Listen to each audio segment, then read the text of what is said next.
Hi, Detective from Groovy Entertainment. Today we got a book on tape to play for you. Today's book is Birds for 1985. So let's get started.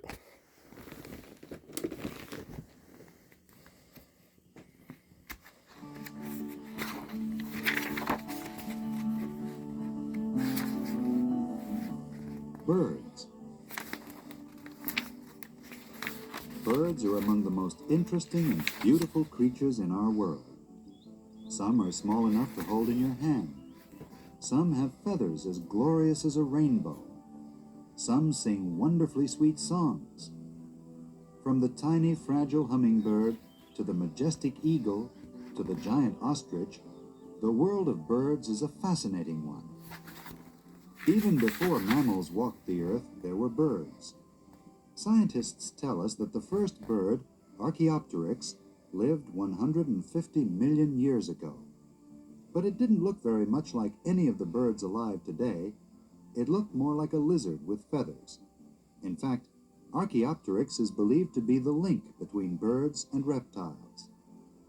Archaeopteryx had a long backbone that jutted out behind it, the way a lizard's tail sticks out in back, and it had a thin jaw with sharp teeth. But, like a bird, it had wings, and its tail was feathered. In the millions of years since Archaeopteryx flew, there have been many changes in the structure and appearance of birds. They have developed strong breastbones and shoulder bones. Their tails have grown shorter, and their legs have grown longer. And over the course of time, their bones have become thinner and hollow, their wings bigger and stronger. All these changes made it possible for birds to fly faster, higher, and farther. Sometime in the distant past, other changes took place. Reptiles and their early bird relations had small brains, weak eyes, and sharp teeth. The birds' brains grew larger, and their eyes grew much sharper. And as their feeding habits changed, they lost the need for teeth. Modern birds are toothless. There are many different species of birds today. Some, such as the penguin, the ostrich, and the chicken, are considered to be non-flying birds. Some, like the canary and the parakeet, make good pets, and some, like the eagle and the falcon, are fierce predators. But all birds, from the little brown sparrow you see in the park to the penguins that waddle over the ice in Antarctica, have certain things in common. All birds have wings. All birds have beaks or bills. All birds also have feathers. And they all are oviparous, which means that their young are hatched from hard-shelled eggs. But different kinds of birds look very different, live in different places, eat different foods, and protect themselves in different ways. What makes it possible for the common house sparrow to survive so well? This small brown bird feeds on the ground, so its colors are a perfect camouflage when it hops over the dirt. It has a short, cone-shaped beak that is just right for cracking open seeds and catching insects. The house sparrow can live in cities and suburbs and forests. It will eat almost anything. It nests in deserted birdhouses, on the ledges of buildings, in trees and shrubs, and in practically any kind of hollow place. What's more, except for the very hottest and coldest parts of the world, the house sparrow can survive in any climate. Many species of birds cannot survive in the varied conditions that the sparrow can. When winter cold reduces their food supply, these species must travel to warmer climates until spring comes again. This yearly trip to the south in autumn and back north in the spring is called migration. Canada geese, robins, and the ruby-throated hummingbird are migratory birds that fly thousands of miles twice every year. Migratory birds know just when it is time to start their long flight. This knowledge is an instinct, something they do not have to be taught. Migratory birds are born with the instinct to migrate. In the autumn, as the days grow shorter and the sun rides lower in the sky, the migratory instinct turns on, and many species take to the air for the flight south. Some species of birds, such as robins and starlings, are mainly day migrants. They fly during the hours of light and settle down to rest at night. Most species of day migrating birds make their journeys in large groups. These birds use their sharp vision to guide them on their way. Rivers, forests, and coastlines are landmarks they recognize from the air. These tell the migrating birds they are following the right path. Other birds, such as warblers and vesper sparrows, are night migrating birds. Birds that migrate at night use the night sky with its pattern of stars as a map to guide them in the right direction. During the day, they feed and rest. When the night sky is overcast with clouds that block out the stars, the night flyers stay on the ground. The paths migrating birds follow are called flyways. Flyways are not narrow, well-marked roads like our highways. Flyways are wide bands of air space high above the ground and are used by many species of migrating birds. Every spring, the flyways are filled with birds heading back north for the summer. They are returning now because instinct tells them to do so. Once the birds have returned to their northern homes, it is time for them to choose a mate.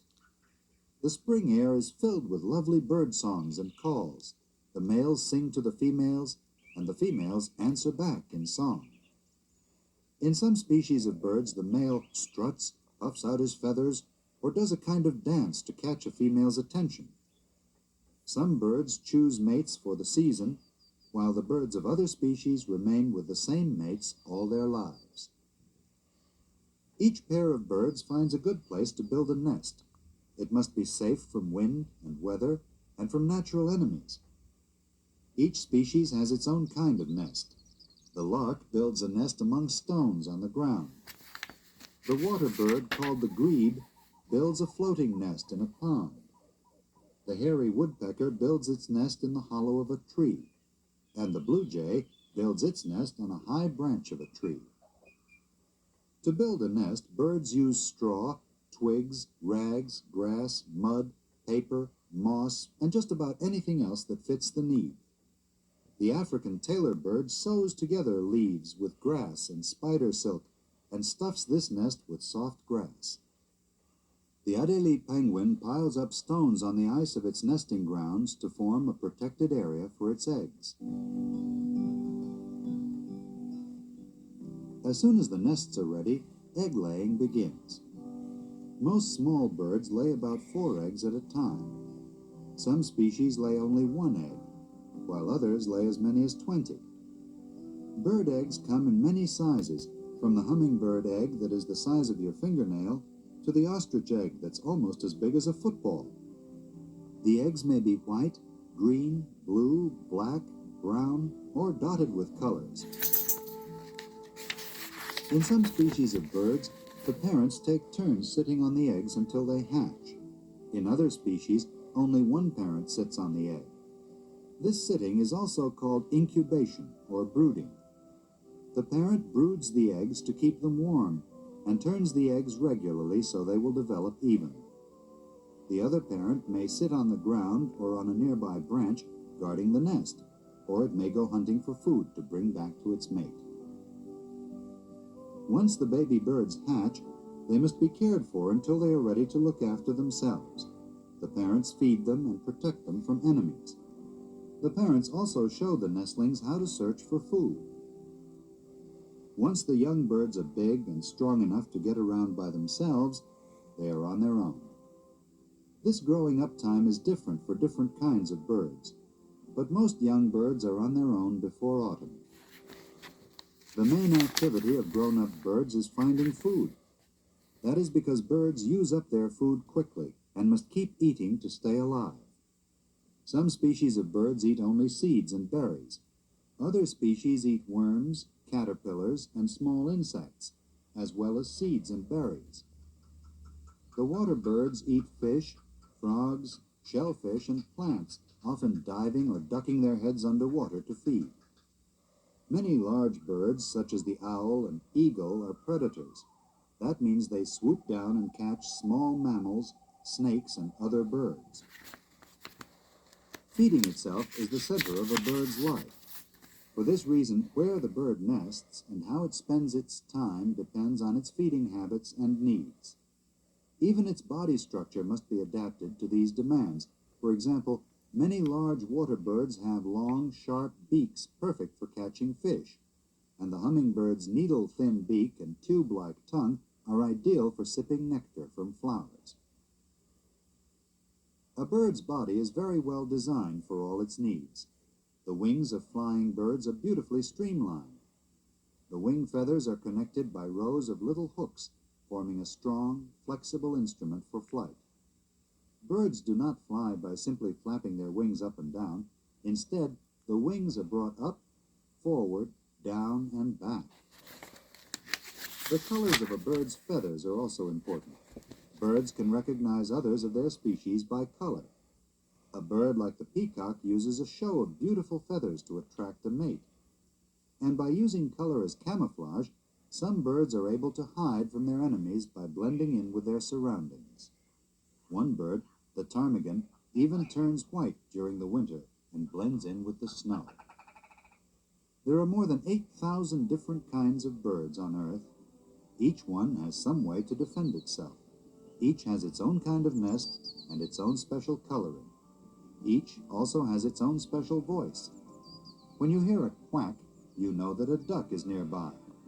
When you hear a honk honk, you can be sure that some geese are not too far away. Other birds may not be quite as easy to identify by their voices, but it's fun to try.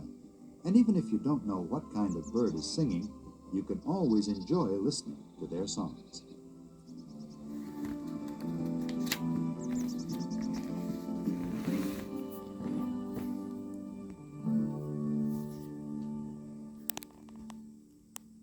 So that was Birds from 1982. To be like, subscribe, share, and comment, and have a groovy day. And our next book will be Africa.